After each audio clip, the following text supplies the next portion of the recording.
Statistics Unit 5, Lesson 5, ANOVA Completely Randomized Design. So in this lesson, we first want to understand the differences between observational and experimental studies, and then test for a difference in population means for a completely randomized design. So this would be used when we have more than two means that we want to compare, and we have independent samples from them, or we have designed an experiment. So in observational studies, individuals are simply observed by going back in time and then examining records or asking about outcomes that have already taken place, meaning we look backwards, it's retrospective, or by measuring and collecting data at one specific point of time, that's called a cross-sectional study, or by observing the sample from the present and then forward from some time to be able to record the occurrence of specific outcomes. That's a prospective study. So we're simply observing and taking records from what they have. We're not actually doing anything except we're measuring a particular variable for them. We're not interfering in with it at all. We're simply observing what's happening. Although this can identify important variables related to the outcome, we won't know if we found the most important ones, nor will we be able to determine which variable caused the other one to actually have these values. So observational studies discover trends and possible relationships, but we can't be sure about how they're actually connected. If we want to do that to determine cause and effect, we have to collect the data differently, and that would be an experimental study. So in an experimental study, we apply some treatment and then we observe its effect on the subjects or experimental units. The experiment has to have at least one variable that we call a factor that we can change. We would normally call that the treatment. So you can treat your subjects in some way, and then after some time, so that the factor has a chance to take an effect, then you measure the value of the variable that you're really interested in. That's called the response variable. The different levels of that variable that you pick of that factor are called the levels of the factor, and the combinations of different levels from all of the different factors studied is often known as a treatment when there's more than one factor involved. To avoid bias in your experiment, you want to randomly assign the treatments to the experimental units or the subjects. These units don't have to be a representative sample from the population, but you do need to randomly assign your unit. When results from an experiment have been replicated under different circumstances or settings, like more than one experimenter has done it or more than one person, then we can gain confidence that the results can be generalized to larger populations. So suppose we have more than two populations for which we want to compare the means, then we're going to decide if there's a difference in the means by a technique called ANOVA, but deciding which means are different is going to be beyond the scope of this course. So when we had two, we could decide based on the confidence interval had negative or positive differences. But when we have more than two, the methods for doing that are not going to be covered here. In an experimental study called a completely randomized design, we start with capital N experimental units that we try to make as similar as we can in all the aspects that the researcher believes are important. So if you were planting crops, you would want to have land that was similar in terms of soil type and the amount of sunlight it got, in terms of the amount of water it got, in terms of whatever they thought would affect the growing of that plant. If it's people that you're experimenting on and you want to look at whether they have a response to a certain medicine, you would want to make sure that all your subjects were similar, whether similar age or whether they had a certain condition or whatever that might be, whatever the researcher believes is important for that particular thing.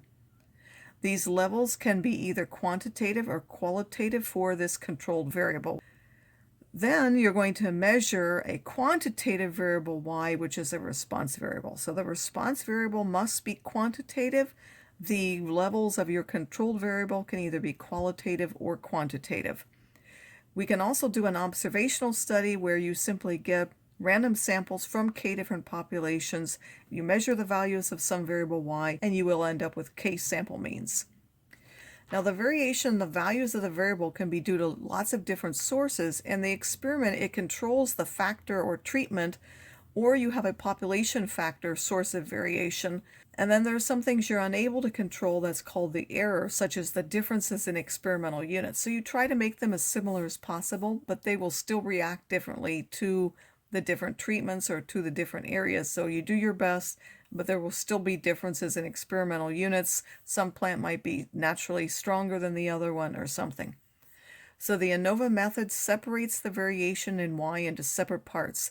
One part for each controlled factor. Here that would either be the treatments or the populations, and then one for the uncontrolled part or the error. And then we want to really see which part is more. So for each part, we're going to get a sum of squares, which is that sums the differences from a certain mean. The factor sum of squares is the sum of the differences of the factor means or population means from the overall mean. And then the error sum of squares is the differences of the individual values from their factor means. So you look at a particular factor and you want to look at what are the differences between this one and this one. So even though they got the same factor, there will still be individual differences. So you're comparing what happens within that factor, how do those individuals differ from their factor means. That will give you an error sum of squares. And then the total sum of squares is, if we ignore the factor and we just look at the overall mean, how are those individuals differing from that overall mean? Now it turns out that these sum of squares add together in an important way. The total sum of squares is the sum of squares from the factors added to the sum of squares for error, and the sum of squares for error can be considered like a pooled estimate of a common variance for those factors. This is really just the sum of squares for each of those, and then we'll use that to get a pooled measure of variability. So to get a measure of variability called a mean square, we're going to divide each sum of squares by an appropriate degrees of freedom, which are the following. So for the factors, we have factor means and the overall mean. We lose 1 degree of freedom, but because we don't know the true overall mean, so we get k minus 1 degrees of freedom. The error is capital N minus k because we're estimating k factor means, and then the sum of squares total, we get capital N minus 1. Again, we don't know the overall mean, and we lose 1 degree of freedom for that. Therefore, we obtain the mean squares for factors and error of the following. You're going to take this sum of squares factor and divide by its degrees of freedom, and the one for error divided by its degrees of freedom. And then you really want to compare and see, is this a lot bigger than this? If this one's a lot bigger than this one, then that would indicate that the factor was an important factor. But if it's about the same as the error, then it's not that important of a factor. We're usually going to arrange the values into what's called an ANOVA table. You give the sources, and generally you wouldn't write factor, you would write out what it actually is, whether it was populations or the treatments that you had. You would give the degrees of freedom, you give the sum of squares, the mean squares, which is this divided by this, and this divided by this. You don't put one for total. And then the test statistic is this mean square for the factor divided by the mean square for the error, and then there will be a p-value that will be calculated from a program. So in the ANOVA table, both the degrees of freedom and sum of squares columns have to add to the total. We want to test whether the levels of the factors have equal effects, or the alternative that at least one of the levels of the factor has a different effect. If we're doing populations, that would mean that mu1 is equal to mu2 up to mu k, and then this would be at least one of the means is different. The appropriate test statistic is the one given there, the mean square for the factor over the mean square for an error. It happens to have something called an F distribution with k minus 1 and n minus k degrees of freedom. We make our decision rule based on, we reject if F is big enough. As I said, if this is a lot bigger, then this number will be relatively large or larger than 1, and you're really going to check and see if it's bigger than F with 1 minus alpha, and then the k minus 1 and n minus k degrees of freedom. In the TI-83 and 84, we're going to enter the data into STAT. There is a program called ANOVA. It is, I believe, option H, at least in the TI-84, to find the values, and then the information will have to be arranged into an ANOVA table. So in this example, we have in a study on the effect of nitrogen fertilizer on cereal crops, plots of a particular wheat variety were randomly given fertilizer at one of 4 rates, 0, 50, 100, and 150.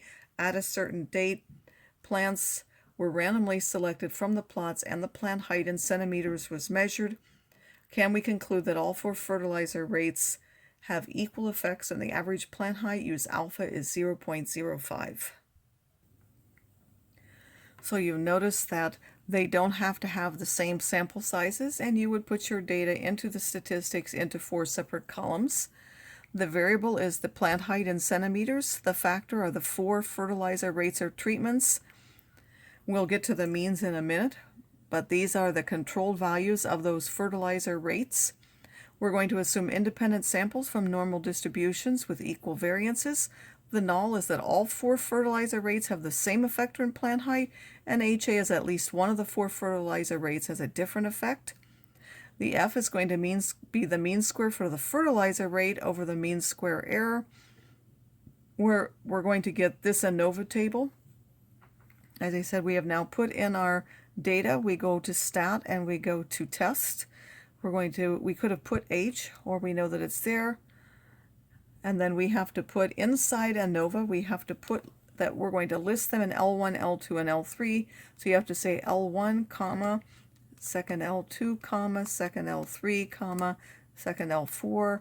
So you have to put in the different columns that you have your data in. You put enter. It will give you the following information. So first of all, it gives you your F statistic, that's this. It also gives you the p-value. This is times 10 to the minus 6, so that's why I have 5 zeros in the front. For the factor, it's telling me, so if you look at this, the factor, it has 3 degrees of freedom, which gave here the sum of squares, and then it also gave you the mean square. For the error, it's telling you there are 13 degrees of freedom. This is the sum of squares, this is the mean square. And this other number we don't really need. So we would put that information in the table. We can get this one by simply adding those, and this by adding those. Everything else was given in the table. You list the source of variation as the fertilizer rates. And now this is a large number, and we can actually see that this is much larger than that one. So we would assume that we would reject. The formal rule, though, is to reject if F is bigger than an F.95 with 3 and 13. So this value came from a table of values, which I have to give you. You read this off with these degrees of freedoms, or if the p-value is less than our alpha. Since this is much smaller than that, we would reject H0, or because this F is bigger than that. And therefore, we can conclude that at least one of the 4 fertilizer rates has a different effect on the plant height.